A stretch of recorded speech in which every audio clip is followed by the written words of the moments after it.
Assalamualaikum warahmatullahi wabarakatuh. Alhamdulillahirabbil alamin wa bihi nasta'in ala umurid dunya waddin wassalatu wassalamu ala asyrafil anbiya wal mursalin wa ala alihi wa sahbihi ajma'in, amma ba'du. Yang terhormat Takmir Masjid Setengah Gedong, yang terhormat ibu-ibu muslimat, yang terhormat ibu-ibu fatayat, yang terhormat rekanita IPPNU, dan juga seluruh jamaah yang hadir pada pagi hari ini di majelis yang insyaallah membawa keberkahan. Amin ya rabbal alamin. Langsung mawon ke ibu-ibu, mbak-mbak. Pagi hari ini biasanya diisi dengan mauidhah hasanah. Untuk mauidhah kira-kira untuk kali ini kalau dengan kulo bukan mauidhah bahasanya, tapi mari ngaji bareng karena temanya untuk kalau dengan kaulo insyaallah temanya selalu fikih. Kemarin sudah kaulo maturkan kepada Cak Ahmad, gimana kalau kita bahas fikih dari awal tentang toharoh, kemudian runtut, sholat, mandi besar. Kalau masih ada waktu nanti haid, nifas, kalian kita bahas pada pertemuan selanjutnya. Untuk pembahasan pagi ini kita awali dengan toharoh.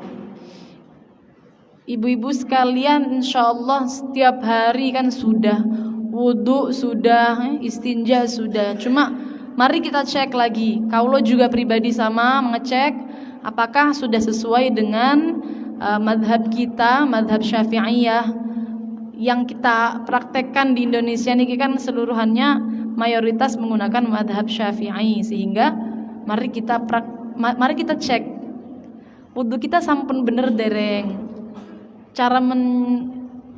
cara istinjanya sudah betul belum ya. Bismillahirrahmanirrahim. Sebelum kita mulai, mari kita hadiahkan Fatihah untuk Bahwasil, untuk para masyayikh, untuk guru-guru kita, untuk mu'alif kitab. Semoga dengan barokah tawasul ini ilmu yang akan kita pelajari nanti membawa keberkahan dan manfaat. Ila hadratin Nabiyil Mustafa Sayyidina Maulana Muhammadin sallallahu alaihi wasallam. Syekhana Syaikhana khasatan ila sallallahu ila jami' mu'allifil kutub allati ta'lamna. Al-Fatihah.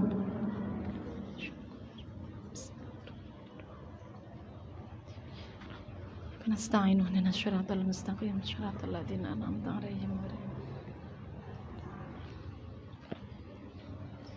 Bismillahirrahmanirrahim. Ibu-ibu sekalian, pembahasan kita pertama adalah toharoh. Toharoh niku bersuci. Bersuci itu ada kalanya bersuci dari najis, ada kalanya bersuci dari hadas kecil, juga ada bersuci dari hadas besar. Yang akan kita bahas pertama bersuci dari hadas kecil ya, atau namanya wudu. Seperti biasa kita sebut wudu. Setiap hari kita minimal wudu 5 kali. Kalau batalan seperti kaulo wudunya 5 kali setiap sholat wudu. Karena kaulo cenderung orangnya suka batal, sering gampang batal. Minimal kita wudu 5 kali. Coba kita paskan, panjenengan semua insyaallah sudah tahu semua. Fardu wudu ada 6. Fardu wudu ada 6. Yang pertama membasuh wajah, yang kedua membasuh kedua tangan hingga siku-siku, yang ketiga mengusap sebagian kepala, yang keempat ada yang kurang? Oh salah nggih, yang pertama niat nggih. Masyaallah, jenengan komboten ngilingke kula. Yang pertama niat, masyaallah. Yang pertama niat, baru yang kedua membasuh wajah, yang ketiga membasuh kedua tangan hingga siku-siku, yang keempat mengusap sebagian kepala, kemudian yang kelima membasuh kedua kaki hingga mata kaki.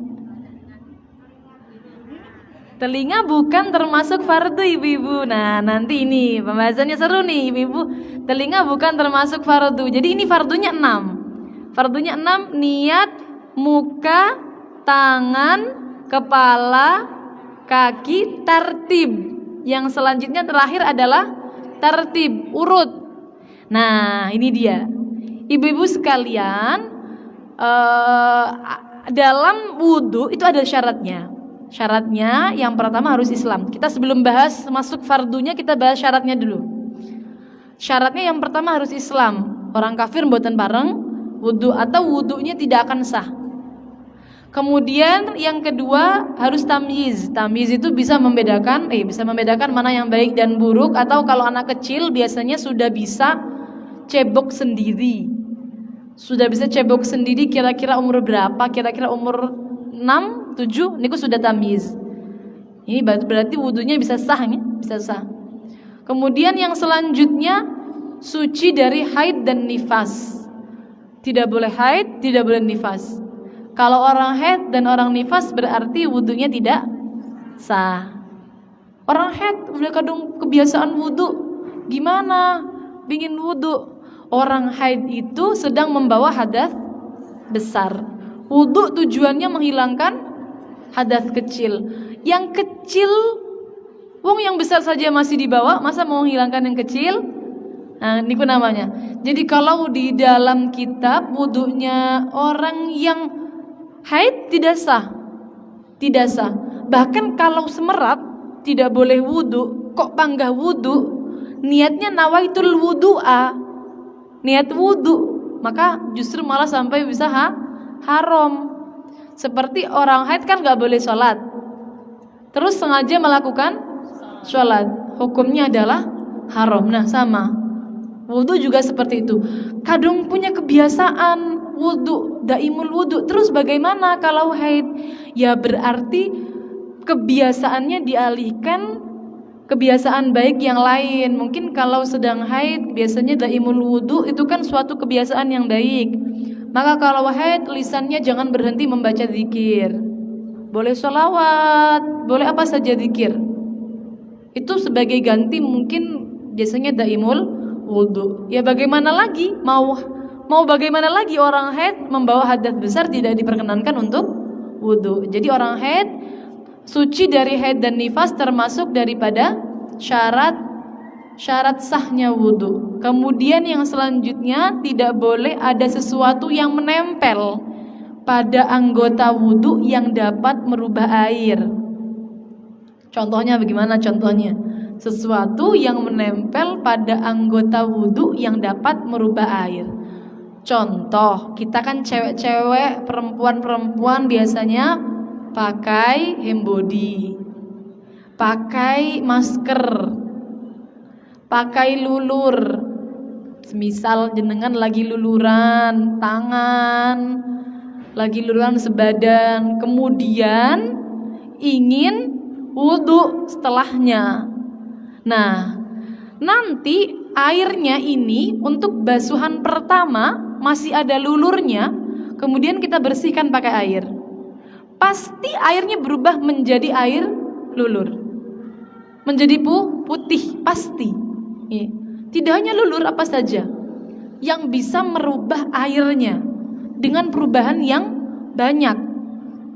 Maksudnya bagaimana merubah itu? Yang perubahan yang banyak, ada perubahan itu sedikit, ada perubahan yang banyak ibu-ibu. Perubahannya bagaimana? Sampai airnya tidak lagi dijuluki air. Loh, kok ngonten? Ngeten ibu-ibu. Niki air aqua nggih. Bening, coba saya taruh air ini di gelas, namanya air gelas. Nggih? Air ini saya taruh di ember, namanya air ember. Namanya airnya enggak punya nama airnya, namanya air mutlak. Air yang tidak punya nama. Kalau semisal air ini kecampuran lulur sampai butek, saya taruh di gelas, namanya air lulur. Atau kecampuran semisal panjenengan lagi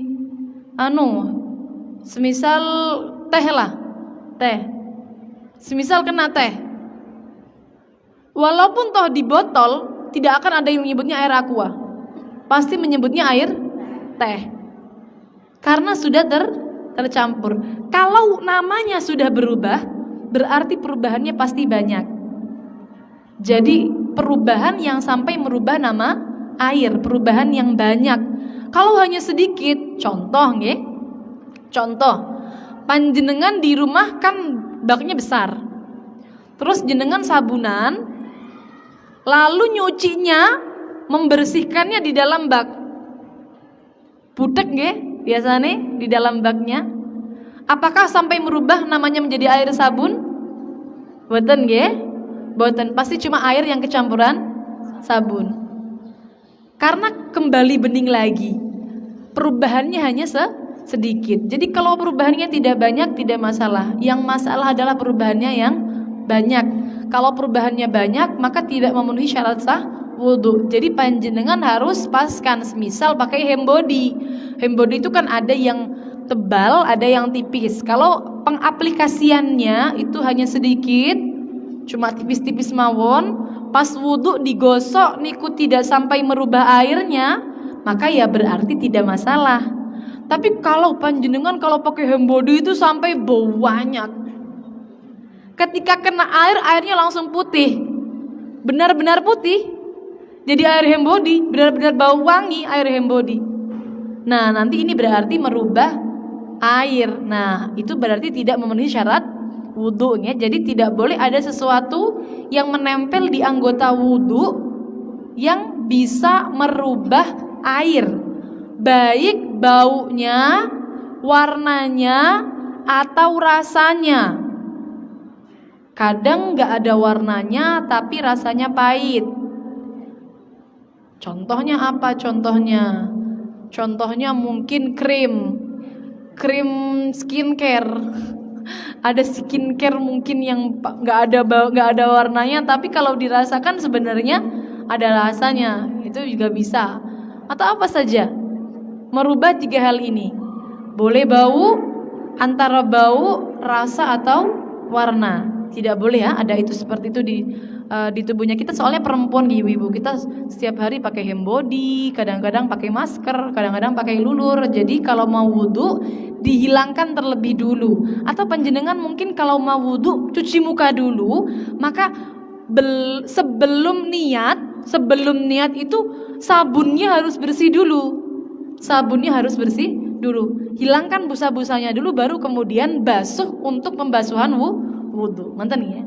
Kemudian yang selanjutnya, tidak ada sesuatu yang mencegah sampainya air pada kulit. Contohnya napa? Contohnya kutek niku ada ya. Kan kutek niku sebutan untuk mewarnai kuku nggih. Ada yang bisa diklentek, diklentek, ada yang nggak bisa. Ada yang tersisa hanya warnanya saja, biasanya kita sebut dengan henna. Ada yang enggak, ada yang bisa diklentek. Kalau sekarang kutek niku henna, kadang-kadang orang nyebutnya juga kutek. Makanya tergantung bisa diklentek napa mboten. Lek bisa diklentek berarti mencegah sampainya air. Walaupun toh sakniki niku macam-macam ibu-ibu. Sakniki niku ada yang namanya kutek tapi klaimnya halal wudu. Menurut pabriknya ini bisa menyerap air. Kalau bahasa Inggrisnya breathable, bisa menyerap. Padahal di dalam konsepnya wudu, kalau tangan ibu-ibu mengusap atau membasuh? Mengusap tangan atau membasuh tangan? Membasuh. Kalau membasuh itu berarti airnya harus mengalir. Gak cukup nginten mau mboten cekap, harus dialirkan, airnya ngalir. Nah, kalau semisal hanya diresapi mawon, kan belum sampai membasuh. Jadi kalau kutek, kiranya ibu-ibu pakai kutek, walaupun toh yang jual bilang kutek yang bisa diklentek loh nggih. Yang bisa diklentek, walaupun toh yang jual ini ngaku ini boleh jenengan pakai wudu, kok bagusnya ndak usah nggih. Pakainya kalau pas haid mawon. Jadi mboten usah dipakai ketika sholat, pas suci, pas akan sholat, pas mau wudhu dihilangkan dulu. Atau apa saja, seperti tip X atau make up. Nah ini dia perempuan, make up apalagi yang klaimnya waterproof. Waterproof niku artinya napa? Anti air. Berarti kalau kena air pasti masih ada. Apalagi itu, kalau kena air masih ada, berarti tentu tidak akan sampai airnya pada bagian yang wajib dibasuh dan wajib diusap. Pasti tidak akan sampai. Sehingga harus dihilangkan terlebih dulu. Maskara, bedak yang tebal. Bedak kalau bedaknya tabur, ini kan biasanya meresap ibu-ibu. Jadi kalau diambil nggak ada biasanya kalau tabur. Kalau foundation, pasti jelas ya. Sesuatu yang kalau dihilangkannya butuh menggunakan make up remover, pasti menghalangi air. Kalau dihilangkan menggunakan make up remover baru bisa hilang, pasti menghalangi air. Kalau tidak harus menggunakan make up remover belum tentu tidak menghalangi air, belum tentu. Bisa jadi menghalangi, bisa jadi mboten. Bagaimana cara tahunya?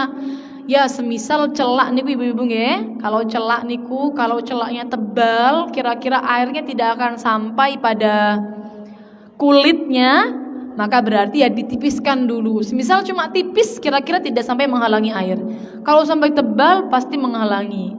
Jadi harus ditipiskan terlebih dulu, atau kalau lebih baik dihilangkan terlebih dulu. Mungkin yang setiap hari pakai alis harus dihilangkan terlebih dulu baru kemudian wudhu. Lipstik pun juga begitu.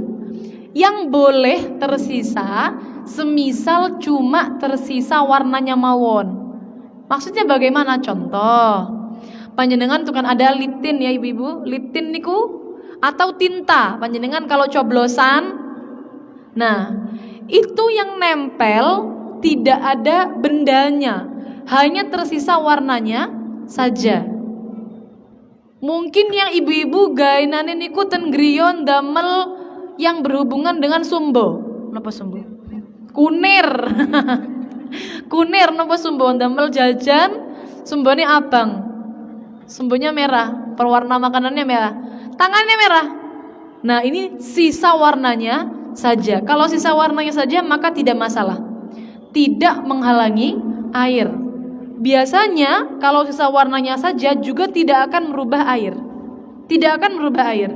Warnanya tidak akan merubah airnya. Jadi nemplek tan gini kulitnya, nemplek tan kulit. Jadi tolong dibedakan antara yang hanya sisa warnanya saja seperti henna, sisa warnanya saja, kunir, pewarna makanan, tinta, sisa warnanya saja, dan juga yang masih ada bendanya.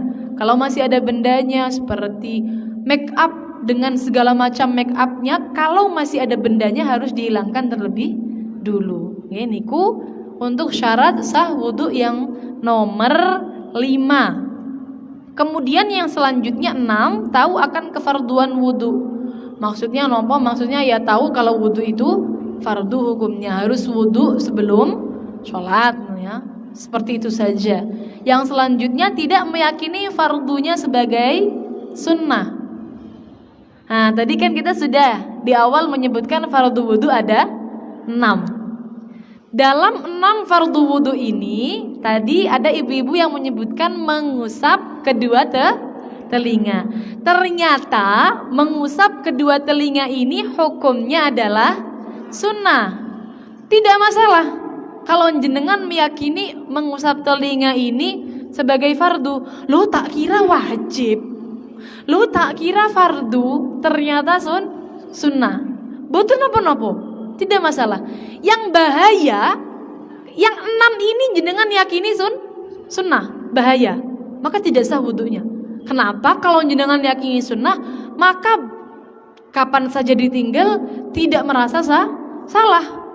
Contoh, mengusap sebagian kepala dikira sunnah, maka Kalau nggak ngusap berarti hatinya menyangka tidak masalah. Nah ini baru berbahaya. Ini baru nanti wudunya tidak sah. Jadi kalau sunnah diyakini fardu masih tidak masalah. Yang bermasalah itu kalau fardu diyakini sunnah, maka tidak memenuhi syarat sahnya wudu. Selanjutnya menggunakan air yang suci dan mensucikan. Air suci yang mensucikan kita perlu bahas sedikit ibu-ibu. Panjenengan tadi sudah kita sebutkan air ya tadi, yang air aqua ini. Air itu ada 4 ibu-ibu. Ada yang suci mensucikan, suci tidak mensucikan, suci namun makruh digunakan, najis. Yang keempat najis. Suci yang mensucikan contohnya adalah air mutlak, namanya air mutlak. Air bening. Air ini ditaruh di gelas namanya jadi air gelas. Ditaruh di ember jadi air ember. Ditaruh di kamar mandi jadi air bak, air jeding. Tidak berubah namanya. Perbandingannya bagaimana? Perbandingannya adalah air yang suci tapi tidak mensucikan. Bisa karena kecampuran sampai merubah nama air. Contoh tadi nggih, air teh sampai jadi namanya teh. Kalau kecampurannya sedikit, hanya berubah sedikit saja kuning, semisal tangan jenengan itu kena kunir, terus kemudian nyelup, sudah selesai, sudah dibasuh padahal hanya sisanya mawon. Kunir niku kan lama nggih hilangnya, masih ada terus bekasnya. Kemudian pas basuh-basuh masih ada sisanya, airnya berubah jadi kuning sedikit. Selama tidak merubah namanya ini menjadi air kunir, maka tetap namanya air yang suci dan mensucikan. Boleh dipakai untuk wudu, boleh. Boleh dipakai mensucikan najis, boleh.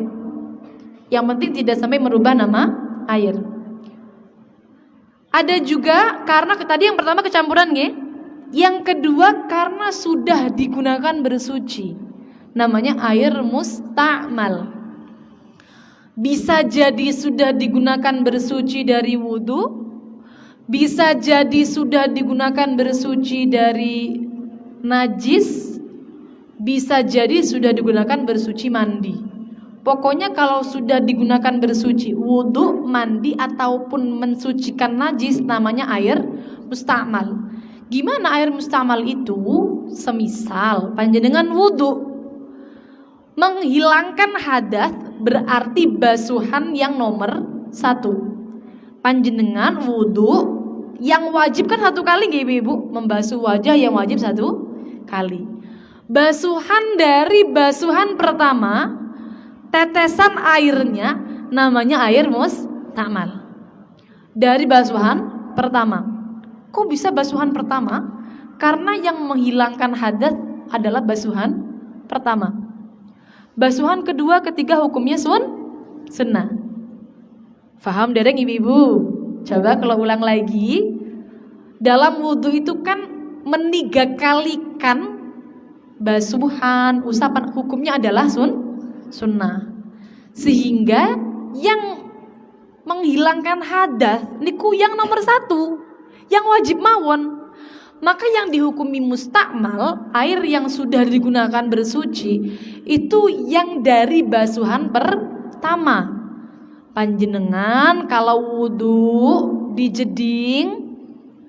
jedingnya itu dilihat-lihat dulu ibu-ibu, airnya banyak apa sedikit. Ada namanya air banyak, ada namanya air sedikit. Air banyak itu kalau sudah 2 kullah. 2 kullah itu seberapa? 2 kullah itu kalau ukuran kotak, panjang kali lebar kali tinggi 60 cm. Paling gampang niki jenengan mengukur pakai ini. Panjang kali lebar kali tinggi 60 cm. Ya kecilnya berarti nggih? Tidak harus banyak kan mboten. Panjang kali lebar kali tinggi 60 cm. 2 kali garisan niku lho nggih. Panjang kali lebar. Kalau sudah ada itu namanya air banyak. Kalau belum ada 2 kullah namanya air sedikit.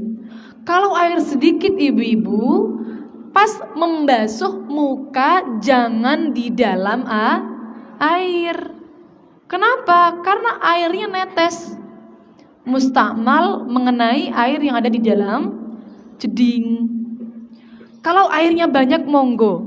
Karena air mustakmal itu hanya ada pada air sedikit. Boten enten air mustakmal banyak, boten enten. Air mustakmal jenengan kumpul kita tunggal sampai 2 kullah, nggak jadi mustakmal lagi. Boleh dijadikan untuk wudu. Jadinya air yang suci dan mensucikan. Jadi air mustakmal niku hanya ada pada air sedikit. Hanya ada pada air sedikit. Kalau jedingnya kecil banget, kados ten gini toilet umum itu kan baknya pakai ember atau hanya baknya cuma sauprit nggih. Semisal wudu jangan diteteskan di dalam bak. Air yang menetes dari basuhan pertama hukumnya mustakmal. Kalau mustakmal sampai merubah air yang di dalam baknya, maka nanti jadinya yang di dalam bak juga mustakmal. Akhirnya yang di dalam bak juga tidak boleh digunakan untuk berwudu dan juga bersuci. Gimana cara tahunya? Air mustakmal itu kan bening ya? Air mustakmal bening. Yang di bak juga warnanya bening. Gimana kita cara tahunya? Bening ketemu bening, terus cara tahunya air ini bisa merubah gimana? Dikira-kirakan. Air yang netes itu dikira-kirakan sama kuningnya air teh. Kuningnya air teh. Kalau semisal sampai merubah air yang di dalam bak yang kecil tadi, maka berarti sebak itu hukumnya mustakmal semua. Kalau tidak merubah, maka berarti masih boleh digunakan untuk berwudu atau masih suci mensucikan. Enten ibu-ibu. Kalau yang netes cuma beberapa tetes, itu tidak akan merubah. Tapi kalau jenengan wudunya itu ngenten pure, nggih? Pure ten gini. Sing netes lak kuwatah nggih. Sing netes kuwatah. Coba bayangke mawon pirang gelas teh niku nggih. Semisal setunggal gelas teh dimasukkan ke bak, ya kira-kira merubah mboten? Ya kalau merubah berarti airnya semua jadi mustakmal nggih. Maka harus perhatian ya, harus perhatian. Dengan air yang bisa digunakan untuk wudhu harus suci mensucikan. Gak boleh pakai air yang mustakmal. Hati-hatinya itu kalau baknya kecil. Kalau baknya besar monggo jenengan mau wudhu di dalam, mau wudhu di luar monggo. Karena kalau baknya besar sudah sampai 2 kullah airnya, tadi 60 panjangnya, lebarnya, tingginya 60 cm, maka pasti aman karena air mustakmal hanya ada pada air sedikitnya. Ada namanya air yang makruh digunakan. Air yang makruh digunakan niku di Indonesia itu ndak ada. Namanya kalau dalam bahasa kitabnya musyammas, air yang dipanaskan dengan terik matahari. Betul enten ibu-ibu. Betul enten Indonesia niki jenengan nyalap toyo ten gene di luar menaruh air di luar, itu tidak akan sampai pada taraf musyammas, tidak akan sampai pada taraf dimakruhkan. Kenapa? Ini biasanya ada pada daerah yang memang panas, kados ten luar negeri ten Timur Tengah niku memang panas.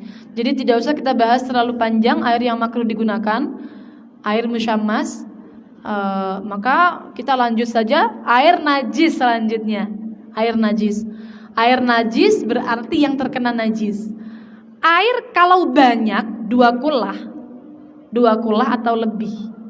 Ini kalau kejatuhan telek cicak, kejatuhan najis, maka najisnya kalau sampai merubah sifatnya air, rasanya berubah atau warnanya berubah atau baunya berubah, baru bisa najis.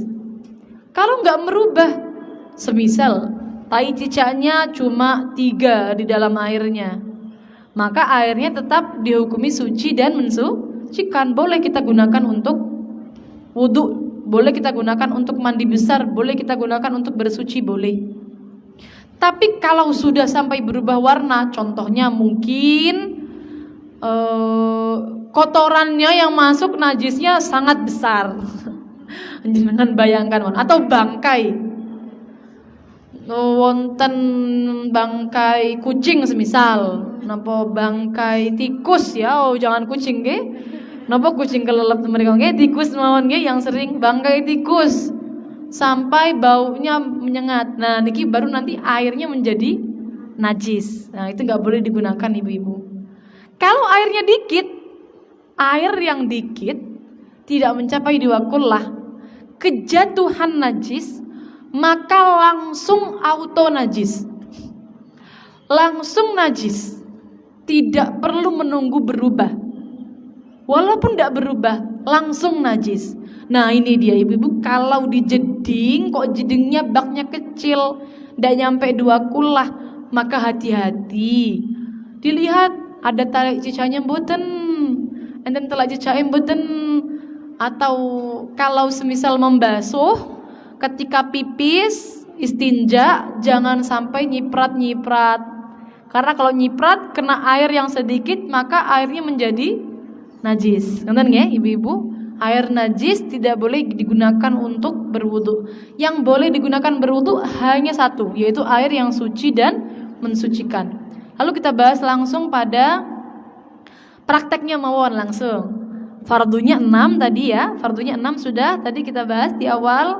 Sekarang kita bahas prakteknya langsung.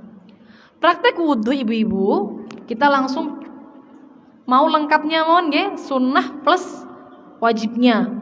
Barangkali mau melakukan sempurna, wudu yang sempurna, maka caranya seperti ini. Pertama, perempuan ya, perempuan panjenengan semua insyaallah ini kan kebanyakan perempuan. Jadi yang pertama dilakukan adalah basuh tangan. Kemudian menyucikan area kewanitaan kalau memang ada najisnya. Yang baik pipis, karena sholat dalam keadaan menahan kentut, menahan kencing, hukumnya adalah makruh. Di awal sholat, kalau permulaannya ini menahan kentut, menahan pipis, hukumnya makruh. Tapi kalau di tengah sholat pingin kentut, jangan dikentutkan, ditahan sekuat tenaga. Ngonten nggih? Kalau di tengah sholat pingin kentut, harus ditahan sekuat tenaga. Kalau kepentut ya sudah. Kepentut berarti kan tidak ada daya dan kuasa untuk menahan. Tidak kena dosa, nggak masalah. Tapi kalau masih ada kekuatan untuk nahan, tahan sampai selesai. Kalau munculnya di tengah-tengah sholat, kalau di awal sebelum akan sholat, maka kalau menahan pipis, BAB, kentut, keluarkan, lepaskan. Karena menahan ini di bawah sholat hukumnya makruh. Jadi sebelum wudu istinja dulu, pipis dulu atau istinja dulu. Barangkali ibu-ibu di sini keputihan niku hukumnya najis, nggih? Keputihan hukumnya najis. Keputihan yang dari dalam hukumnya najis ibu-ibu. Yang warnanya kuning itu najis. Kalau warnanya bening masih diperinci, ada yang suci, ada yang najis. Kalau warnanya kuning najis, warnanya keruh najis. Normal, perempuan itu keputihan normal. Jadi harus istinja dulu, cawi dulu. Setelah itu kemudian baru melakukan rangkaian wudu. Setelah istinja, setelah itu baru kemudian kalau mau niku nggih, mau mau lengkap nggih, membasuh kedua telapak tangan lagi. Setelah ini saya sunnah, ini sunnah.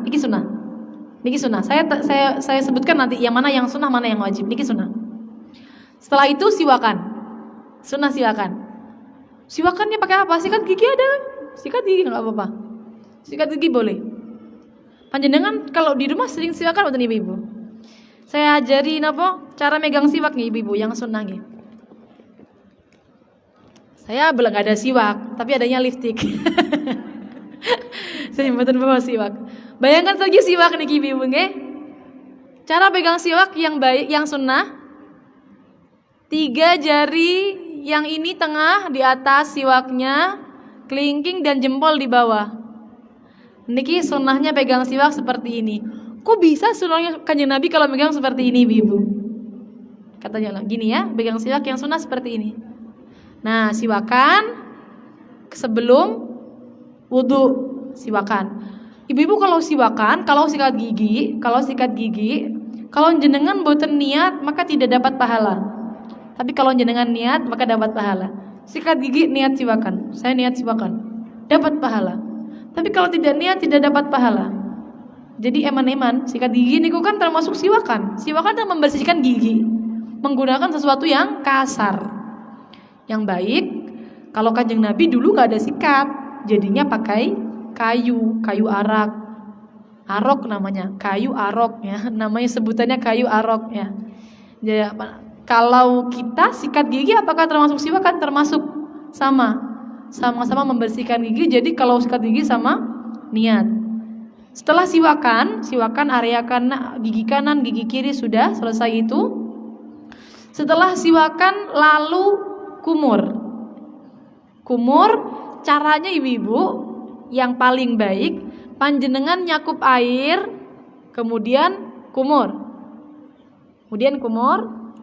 jempol kiri masuk, membersihkan gigi, jempol kiri. Jadi kumur, ya, boleh sekalian yang seperti ini ibu-ibu. Tadi kan kalau satu-satu seperti itu nggih, kumur, jempol kiri masuk. Boleh sekalian kumur dulu, kemudian langsung istinsyak menghirup air ke hidung sampai sini baru kemudian dilepaskan. Tujuannya membersihkan hidung. Sunnahnya juga dibersihkan menggunakan kelingking jari kiri ya. Jadi kalau mau satu cakupan boleh langsung, jadi di satu cakupan ini bisa untuk istinsyak, bisa untuk kumur dulu, baru kemudian dihirup, baru dibersihkan boleh, atau satu-satu boleh. Kumur, dibersihkan, dihirup, kemudian dibersihkan pakai kelingking kiri kalau untuk hidung. Kalau untuk mulut pakai jempol kiri. Setelah itu, setelah kumur dan istinsyak, ibu-ibu meninggalkan kumur dan istinsyak hukumnya makruh. Meninggalkan berkumur dan istinsyak hukumnya makruh. Saya juga sama belajarnya supaya praktek setiap hari itu kalau wudu gak buru-buru. Karena kalau pribadi kalau wudu buru-buru, pinginnya cuma fardunya tok 6 niku tok.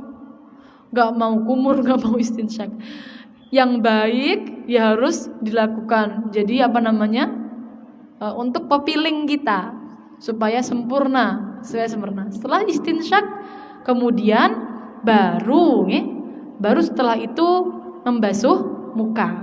Membasuh muka. Nah, muka niku dari mulai tumbuhnya rambut sampai dagu. Melebihkan sedikit hukumnya adalah wajib.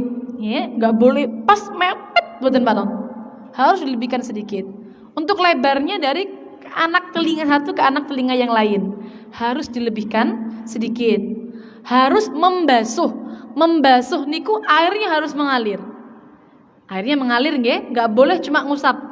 Usap bedanya kalau diusap itu airnya dimasukkan tangannya dimasukkan ke air, terus ngenten.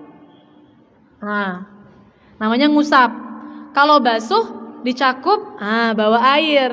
Nah, ini namanya membasuh. Kalau ngusap cuma dibasahi tok tangannya, namanya ngusap. Setelah membasuh muka, ketika membasuh muka, jangan lupa ibu-ibu, ada hal-hal yang ada tempat-tempat yang sangat rentan, ujung mata. Ujung mata niki tempatnya belek. Padahal tempat belek, tempat kotoran mata itu adalah anggota zahir. Anggota yang wajib dibasuh saat berwudu. Nah, harus dihilangkan. Kalau ibu-ibu sering pakai celak kayak saya, itu pasti ada beleknya di sana. Pasti ada. Jadi harus hati-hati. Bagian ujung mata. Bagian ujung mata untuk diperhatikan. Setelah itu, setelah membasuh muka dari atas nih, yang sunnah atas dulu baru bawah. Jadi kalau membasuh itu begini Ibu. Begini nggih. Atas ke bawah. Yang sunnah seperti itu. Boten kadang-kadang kan ada yang tidak beraturan ya. Kadang-kadang ada yang tidak beraturan ya. Kadang-kadang ada yang pokoknya rata, ngoten nggih. Yang sunnah atas dulu baru bawah. Setelah selesai membasuh muka, baru setelah itu membasuh kedua tangan. Kalau membasuh kedua tangan ibu-ibu, yang sunnah dari kuku dulu, dari ujung jari. Ibu-ibu paling juga banyak yang membasuhnya dari siku-siku dulu. Yang sunnah dari jari-jari dulu. Jadi modelnya kayak gini kalau basuh. Gini, airnya mengalirnya seperti ini. Ujung jari hingga kedua siku-siku. Kedua siku-siku bukan pergelangan tangan ibu-ibu. Karena ada beberapa kadang-kadang kulo lihat itu kalau pas transit di masjid-masjid ngonten, itu kalau ngelengkis niku samenten tok. Sementen ngelengkisnya. Jadi yang dibasuh cuma segini. Yang wajib niku sampai siku-siku ikut kebasuh. Ikut kebasuh. Bahkan wajib melebihkan sedikit. Jangan press. Lebihkan sedikit, ya. Sunnahnya dilebihkan sampai separuh lengan atas. Sunnah. Dilebihkan sampai separuh lengan atas. Caranya membasuhnya dari ujung kemudian dialirkan ke bawah, ngenten nggih?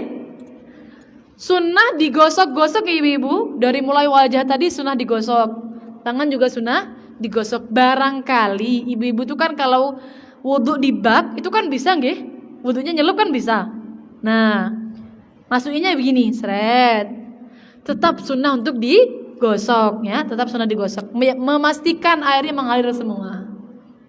Jangan lupa ibu-ibu kalau pakai cincin seperti kulo, cincin juga sunnah untuk digerakkan. Bila mana cincinnya longgar, kira-kira cincinnya ini sudah bisa teraliri air.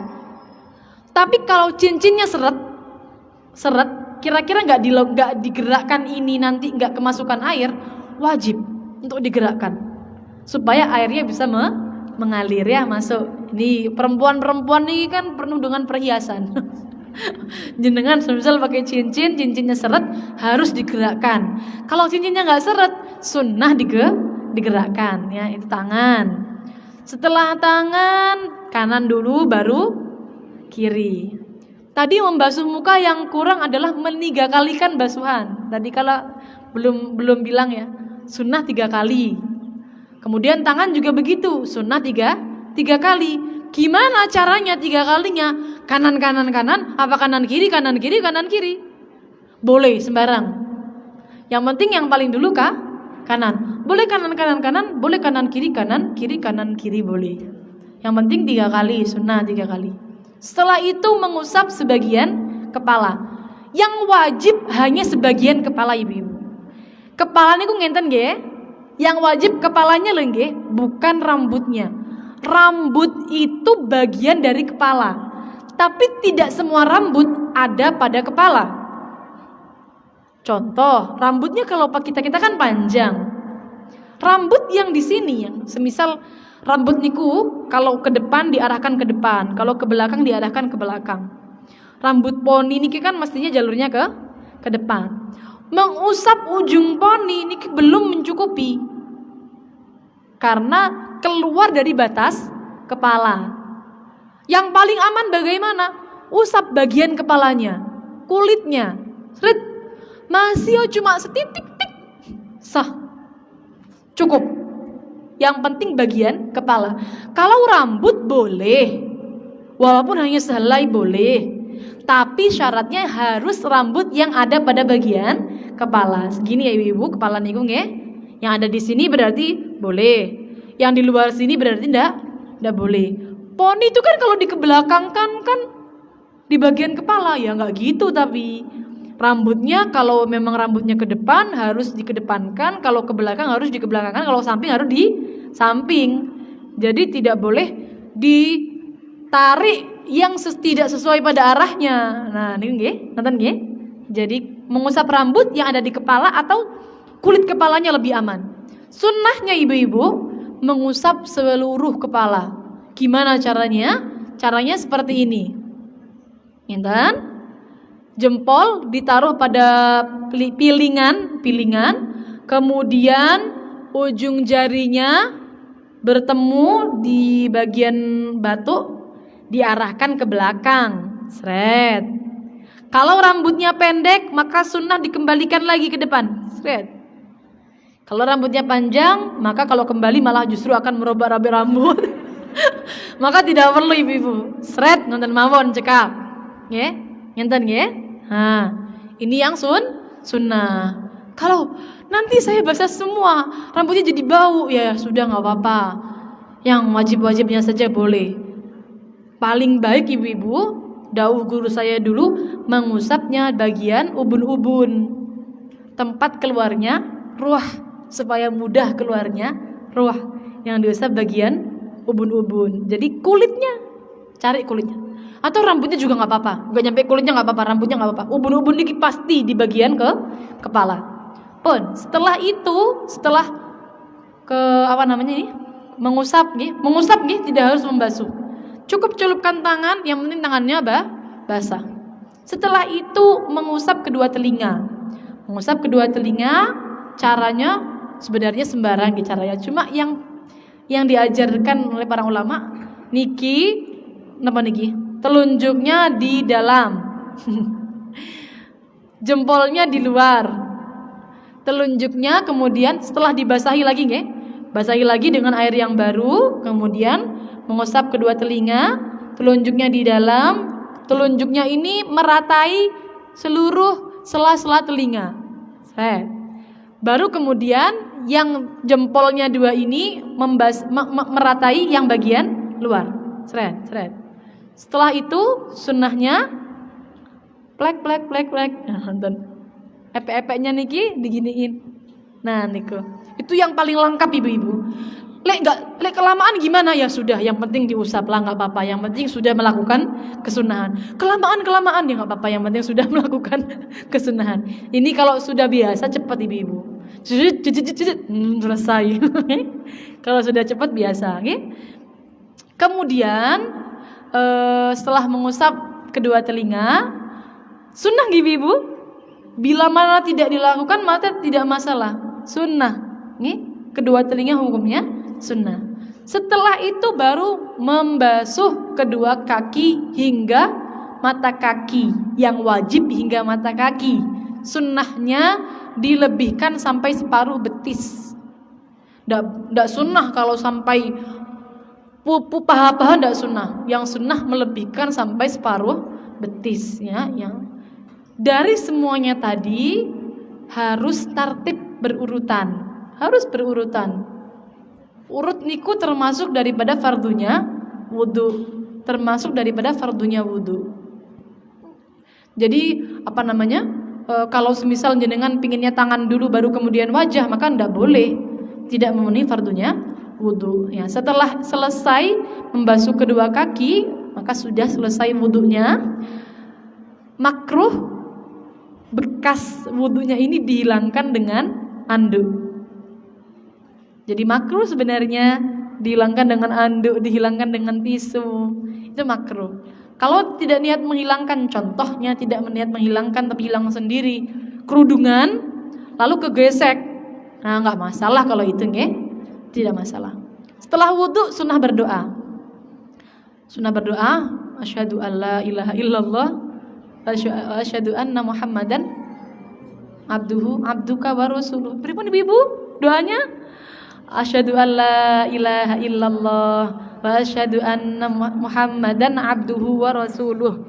Allahumma ja'alni minat tawwabin waj'alni minal mutatahhirin waj'alni min ibadikas sholihin. Sunnah sunnah doa wudu tadi menengadahkan tangan dan juga menghadap ke langit. Sunnahnya seperti itu. Niku sunnahnya wudu. Lalu satu lagi terakhir pembahasan kita pada hari ini, Sebelum tadi kita bahas apa saja yang membatalkan wudhu, 4 hal yang membatalkan wudhu. Kalau ibu-ibu pingin sempurna setelah wudhu itu sunnah, sholat sunnah. Ada namanya sholat sunnah wudhu, 2 rakaat sholat sunnah wudhu. Ceritanya begini ibu-ibu, Kanjeng Nabi ini kan semerap. Pas beliau itu Isra Mi'raj, beliau ini kan dalam hadis beliau cerita ketika Kanjeng Nabi masuk surga, Kanjeng Nabi ini ku dengar sandalnya sahabat Bilal. Ditangleti saya sahabat Bilal oleh Kanjeng Nabi. Kok bisa kamu mendahuluiku masuk surga? Sandalnya sudah di sana. Kok bisa? Dahunya sahabat Bilal. Dengan apa kamu mendahuliku? Kata Kanjeng Nabi begitu. Dahunya sahabat Bilal, aku ketika berwudu tidak pernah meninggalkan sholat sunnah setelahnya. Jadi namanya sholat sunnah wudu 2 rakaat setelah wudu. Ya. Gimana niatnya? Usolli sunnatul wudu, begitu saja. Saya niat sholat sunnah wudu. Saya niat sholat sunnah wudu lillahi ta'ala, Allahu Akbar pun saged pakai bahasa Jawa. Pon ya ibu ya. Niku praktek wudu secara lengkapnya kurang lebihnya seperti itu ibu-ibu. Kalau ada kurang-kurangnya mohon maaf. Itu kurang lebihnya seperti itu ya, praktek lengkapnya. Yang perlu kita bahas lagi, yang terakhir adalah hal-hal yang membatalkan wudu. Ada 4. Yang pertama adalah keluarnya sesuatu dari 2 jalan, depan atau belakang. Yang paling sering ditanyakan ibu-ibu, perempuan kalau keluar angin dari jalan depan hukumnya apa? Batal mboten wudunya ibu-ibu? Batal. Sesuai dengan konsepnya ini, yang membatalkan wudu itu adalah sesuatu yang keluar dari 2 jalan, baik depan ataupun belakang. Jadi kalau keluar angin baik dari belakang atau depan, itu hukumnya adalah batal. Keluar sesuatu yang jarang, batu semisal, kencing batu kan keluar batu, itu juga tetap membatalkan wudu. Sama, apa saja yang keluar dari jalan depan dan belakang membatalkan wudu, kecuali 1, mani. Mandi ini nggak membatalkan wudhu, tapi mewajibkan mandi. Gimana contohnya? Mandi nggak batal wudhu, tapi wajib mandi. Biasanya kan orang kalau keluar mandi kan biasanya bersentuhan dengan perempuan atau bagaimana ya, atau laki-laki gitu. Contohnya begini ibu-ibu, ada namanya keluar mani karena mimpi. Tidur dalam keadaan menetapkan pantat sudah punya wudhu, terus mimpi keluar mani sampai keluar, maka orang itu wajib mandi tapi tidak batal wudhunya. Aneh ya ibu ya. Jadi wudhu apa yang tidak membatalkan wudhu kalau keluar dari jalan depan dan belakang hanya mani. Yang kedua, hilang akal baik tidur, baik pingsan, baik koma, apa saja, hilang akal, epilepsi, pokoknya hilang akal, mabuk, hilang akal. Kecuali tidur yang menetapkan pantat. Menetapkan pantat itu ibu-ibu kira-kira kalau mau kentut tidak bisa keluar sekira tidak menggerakkan pantatnya. Nah, itu baru nanti menetapkan pantatnya.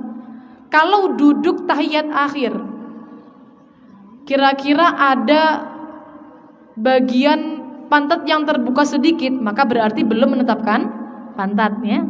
Jadi posisi duduknya harus menetapkan pantatnya nempel, baru menetapkan pantat. Kemudian setelah menghilang akal, yang ketiga adalah bersentuhan kulit antara laki-laki dan perempuan, harus kulit. Kalau cuma rambut, kena rambutnya mawon nggak apa-apa, kena kukunya mawon juga nggak apa-apa.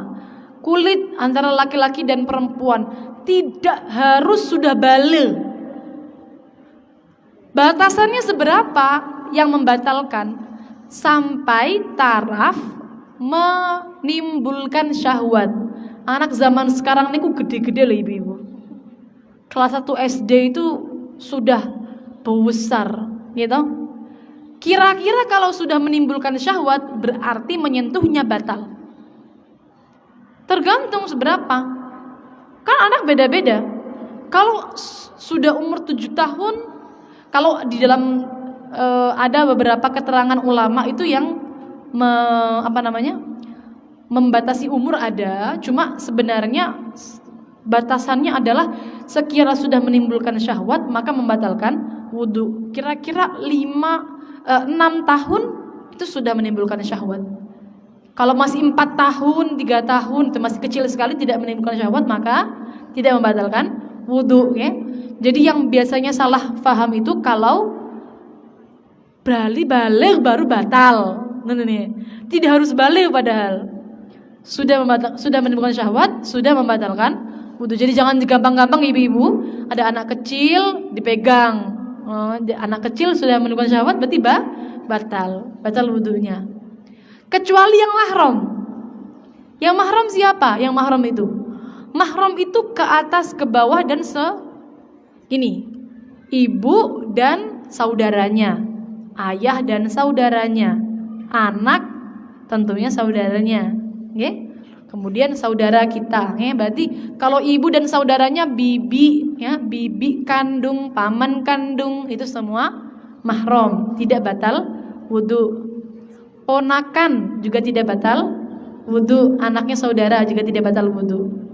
Yang batal yang tidak sesuai ini, sepupu batal wudu.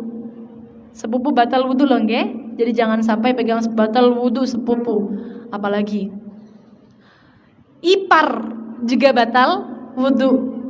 Pak de ipar juga batal wudu. Panjenengan yang saudara ibunya yang perempuan, suaminya batal wudu, bukan mahramnya. Itu mahramnya, perbedaan mahramnya. Kemudian selanjutnya yang nomor 4 adalah menyentuh kubul ataupun dubur manusia. Nyawi anaknya juga batal wudu. Cebok sendiri juga batal wudu, ya, menyentuh kubul dubur manusia. Ya, 4 hal yang membatalkan wudu. Maka kalau mau sholat harus memperbaharui wudunya, harus wudu lagi. Ini cukup pembahasan wudu kita kali ini. Setelah ini tanya jawab, ibu-ibu silahkan nanti yang ingin ditanyakan seputar wudu, toharoh. Pertemuan depan insyaallah kita akan bahas mandi besar. Insyaallah kita akan bahas mandi besar atau kita bahas sholat selanjutnya. Kurang lebihnya mohon maaf, semoga bermanfaat. Wassalamualaikum warahmatullahi wabarakatuh. Lama.